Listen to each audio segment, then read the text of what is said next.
Hi there, Colin, aka the Tone Wizard, back again with another truly informative video.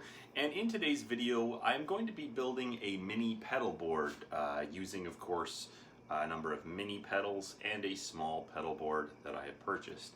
I've been collecting all of the gear for this project for about a year now. Some of it I bought used, some of it I bought new. Some of it I got off Facebook Marketplace, some of it I got off Craigslist, some of it I got from cruising pawn shops. Other pieces of gear I bought off of Amazon and some off of Wish. So I've really searched high and low for a lot of this stuff, and everything I have bought and everything that's going to be on the board is stuff that I have researched fairly well and stuff that I have read a lot of customer reviews for. From people who bought the actual product. So everything that's going to be on the board is, again, stuff that I have researched fairly well. And I'm pretty excited to get this thing together. Now, a couple of things that I did learn while assembling all this gear that you should be wary of is that in the reseller market for these cheap little pedals that I'm going to be using, there are a lot of people who are buying them new and then reselling them on Facebook Marketplace and on Craigslist for actually more money than they're worth to begin with by buying them new. I also saw a couple of people doing this on Reverb.com. One of the pedals, the yellow fall pedal that I'm going to be using, is like 50 bucks brand new with the shipping, Canadian, and there was a guy in Reverb trying to sell it for $79. So do be wary of the stuff that you do find used, and anything that you find used, maybe just check on a site like Wish or Amazon to make sure that you're not getting ripped off in the reseller market. Anecdotally, I saw a guy selling a $50 Klon clone for about $500 in close to where I live on Facebook Marketplace. So really be careful with what you buy, obviously, but there is a ton of great stuff out there right now that is very affordable, and that kind of brings me to explaining some of the reasons why I decided to build this little board. The practical reasons I have for wanting to make this little board are pretty obvious. The little pedals just take up a lot less space, and they're far easy to transport to places. The full enclosure and carrying case that I'm going to use will probably be able to fit into the big pocket on my soft shell gig bag for my Les Paul. I actually have a Pedal Train Classic Junior, and it's great. I love all the stuff that's on there, but just dragging that around to some places can be annoying. So having the smaller board is going to be great. There's places I frankly don't want to take that big rig.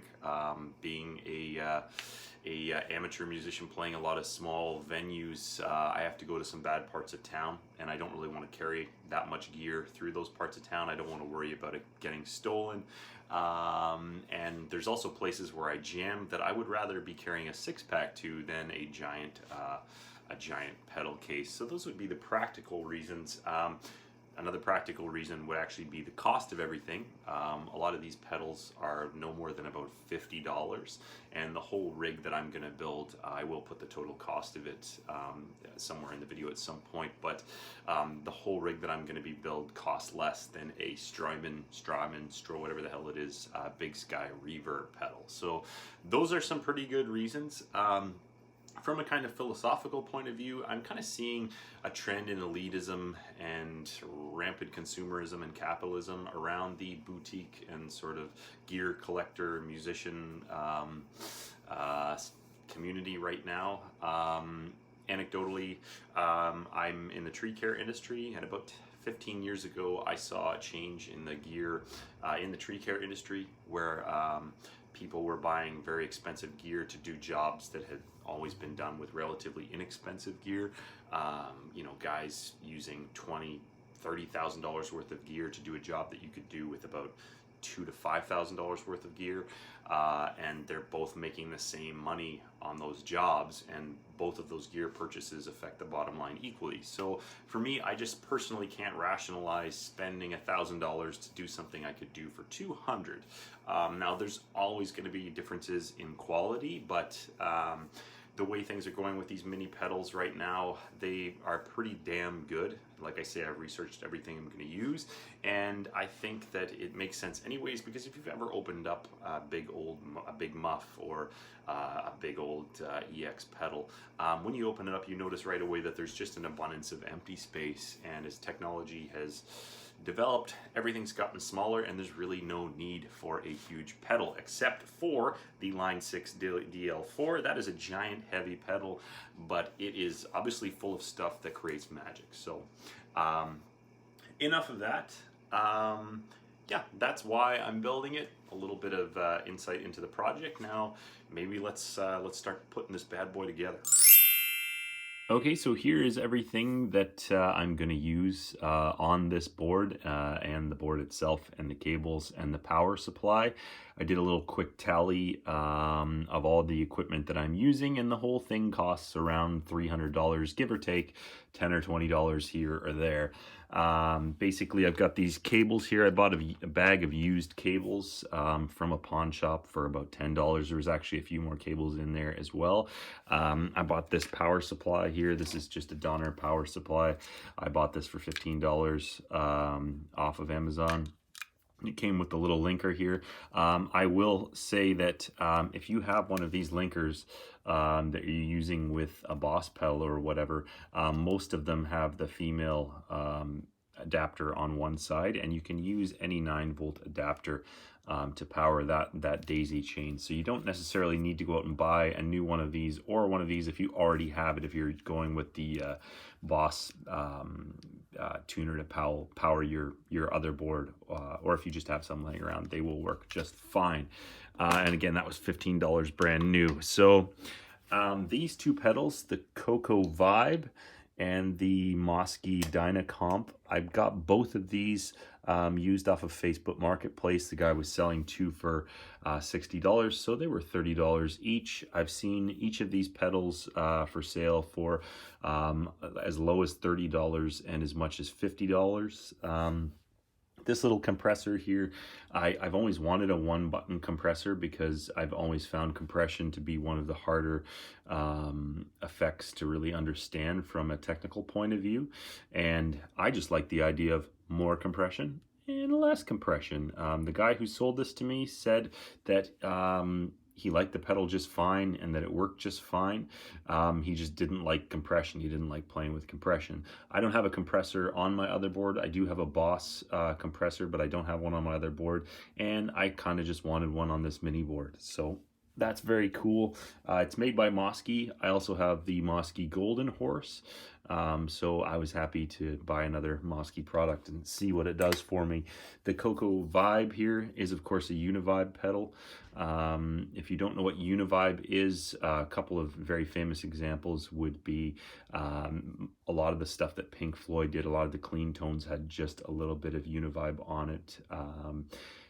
Things like Dark Side of the Moon, if you listen to a lot of that, the quieter guitars are often using Univibe, and of course Jimi Hendrix used Univibe to great effect on most of his stuff in his early days with the Jimi Hendrix Experience. So I actually did a review for this pedal, quick video. I'll put a link to this, and I'll be putting a link to where you can buy all of this stuff if you're interested in the description of the video as well, with an explanation of what everything is. This guy right here is the Donner 2D Love. This was the first mini pedal that I bought, and I actually did a review of this pedal, which you can check out as well on my channel there. I really like this little pedal. This one was a little pricier. I think this may have been $60 as opposed to $50. I can't quite remember, but I have seen them for sale for only $50. And basically, I wanted to try out a chorus style effect. And like I say, I was interested in spending $50 as opposed to $200. So yeah, I really like this pedal. It sounds great. I did end up buying a Clone Theory pedal, only because it had a multifunction on it.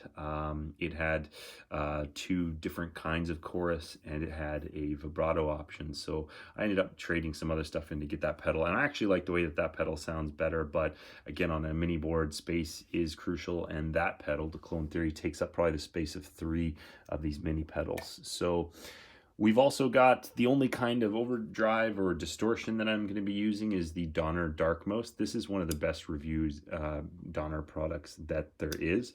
And a lot of these pedals that you see here are kind of copies from China of more famous name brand expensive pedals. And this one is, of course, a direct copy of the Kokko Rat. And it has a toggle option for classic and hyper at the top, so I'm assuming that the classic would be the classic Kokko Rat, and the hyper would be the modded second edition, or the Turbo Rat, or whatever it would be. But I haven't even tried this guy out. If I get a couple hundred views on this video or some likes, I'll probably make a little couple of demos. I'll probably be demoing these pedals at some point anyways, just for fun. So we have that, and then finally I've got the Dyna Yellowfall. I've been looking and reading about this pedal for almost a full year. I believe it is a copy of the MXR carbon copy. I actually rented a carbon copy and I didn't like it. I rented a Boss, the purple delay one, and the Wazacraft version. I rented some of those. I didn't like them either, but I've heard a lot of demos of this, and I do like it. And it seemed to be the best, most positively reviewed mini delay pedal that kind of fit within the budget sort of target of this pedalboard project that I could find. So there they all are. I'm going to be putting them onto the board in this order because that's generally how I like to run my train. Compression, signal chain, sorry. Compressor first, distortion overdrives, modulation, and then delaying, and echoing and repeating everything. So that's basically what I've got there. I'm going to be putting all of this onto this unit right here, and I haven't even really opened this up and looked at it. This is the Mr.Power miniature pedal board. I got this off of Amazon for 50 bucks. Oh, by the way, this was about 50 bucks. This was $50, and like I say, these two here were $30 each used, and that was $60, I think, for some reason, and that was like 15. This unit here cost $50 brand new, and I gotta say, like, I really haven't looked at this that much, but the material is actually really good quality. It feels really sturdy. That was one concern that I had with ordering a $50 pedal board and bag. I was actually just gonna order the board itself, but I saw this online. I read a lot of the reviews here, and they're very positive. It comes with some slightly low quality looking zip ties, and something that my more expensive board doesn't come with, which are some tiny little cable holders here. These would be for little power cords or what have you. So that's in a bag. There's probably some air from China in there. So I'll breathe that in deeply and see what happens. It comes with Velcro. I read a couple of reviews from people who were pretty agitated that it didn't come with any Velcro, but mine came with all this stuff, and I did not know that that was going to be the case. So you never know what you're going to get with Amazon. I've kind of tried this out a little bit on the board, and it seems no better or worse than any of the other Velcro I'm using. But what I have learned with pedal boards in general is that if you can fasten down the pedals or the cables between the pedals with something, oh, my coffee's ready. If you can fasten down the cables so that the weight of the cable and the pedal isn't on the Velcro, then that helps to keep everything a little snug and secure. So yeah, this guy here is, I would say, less than 15 inches, a little bit more than a foot, might be 30 centimeters or something like that. You can check on the link that I have to buy this guy, but it's pretty sturdy. It's got nice little feet here. I'm not worried about getting a power supply tucked under there, but it looks like, honestly, you could probably mount one on there if you had to, or I would probably put one across the front with the cables on the top feeding into the pedals that way. But that's basically the whole thing. Again, I'm pretty impressed with how this thing is put together, and yeah, I'm probably gonna put all this stuff together, and I'll let you watch that, and then we'll see what it all looks like. He's a sister banger. He banged my goddamn sisters. He's a sister banger. Sister banger. He's a sister banger. Oh no. Sister banger. Sister banger. I'm asking why. He said bro. Sister banger. Sister banger. Okay, so there is my first build, and I do use that term, first build. Anybody who's into pedal boards and into music gear, or any musician for that matter, will know that, you know, there's always going to be a refinement in how your setup works and how you arrange gear and change gear. A couple of concerns I have using these larger cords here is that they do obviously stick out beyond the board. There wasn't enough room to sort of tuck them in underneath without making the thing sit strange. Now, that being said, I do have some other style cables that I do have, the little MXR ones, which take up a lot more space. And I may actually get a cheap set of just straight up couplers, which are just two connectors connected with no cable. And I may get those on there because that might actually allow me the space to add a few more pedals. But all in all, I'm happy about it. If it goes into the bag a little bit weird, I'm not going to be bothered by it. The whole idea is that this is a super portable, low cost pedal board setup that I'm using here, and I'm really excited to get this thing plugged in and start playing it, which is the point of having all this crap to begin with. So like I say, if something falls off in the bag or gets twisted around the bag, I'm not going to be concerned. You may have noticed when I was putting it together that I did have some trouble attaching some of the Velcro to the bottoms of these. There's a rubber material on all of these. The Kokko Vibe was fine, but these Dyna style pedals, they have a thick rubber on the bottom, which for one reason or another doesn't really cooperate with the adhesive on a lot of this Velcro that you get with these bags. But like I say, if I get a different style connector, I may end up fastening them to the board with plastic straps or something like that. But first and foremost, there is the board, about 320 bucks, give or take $5–10 here or there. A combination of used stuff and brand new stuff, but all in all, like I mentioned the Line 6 DL4 earlier, that costs new over $300. So that one pedal costs more than all of this nice stuff. And when I put this in this bag here, which I guess I'll do right now, the bag has little straps to hold it down, but I don't think that's going to be necessary. I'll end up putting it in here this way. Like I say, it's bound to be some tweaks and modifications that I'm going to have to make, but I don't think it's going to be a big deal. Let's get this thing all closed in there. There's even room here where you could put a decent sized 1/4 inch cable, but I usually just put those all in my other bag. Anyways, there it is, my new mini pedal board rig. Like I say, small enough that I can carry it around. I could carry a case of beer in the other hand, or just shove this into the front of my soft shell gig case, or maybe even strap it on. But that's the whole thing. And there you go. Okay, so I am calling my 80 Tone Wizard, and that is my new mini pedal board and carrying case, which I'm very happy with. I can't wait to plug all that stuff in. Just on a closing note, if you've enjoyed the video or found any of it useful, please like the video and subscribe to my channel if you'd be so kind. You can also check out other videos that I've done. Some of them are useful, some of them are useless, some of them are wacky, some of them are somewhere in between, but I would appreciate it. And on a closing note, I do just want to say that that whole rig is about $305, and I intend to gig with it. I'm definitely going to jam with it this Friday, actually. And look, all I can say is I've seen hundreds of shows in person. I've played probably 100, 200 gigs by now. I don't even know what it is. I've seen good performances and I've seen bad performances. I've seen drunk performers. I've seen performers who probably didn't practice a lot. I've seen performers who hadn't found their sound yet or hadn't worked on their voice to the point where it was presentable and good.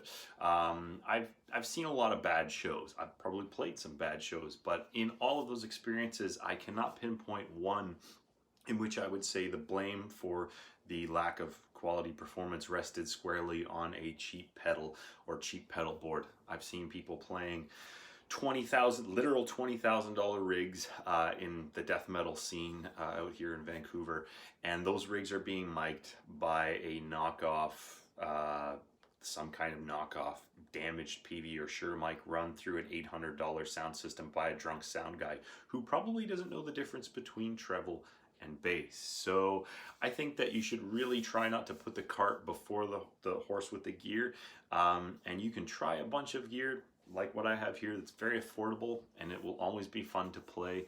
And maybe just my endearing message of this video is just, you know, make sure you know what you want from something and what your expectations are. But if you have unlimited money and you can spend wherever you want and that makes you feel good, please give me some of that money. You can message me here. Just get in touch with me and give me your money. Better yet, give me those expensive pedals. I will take them. I have, forget about everything else I said.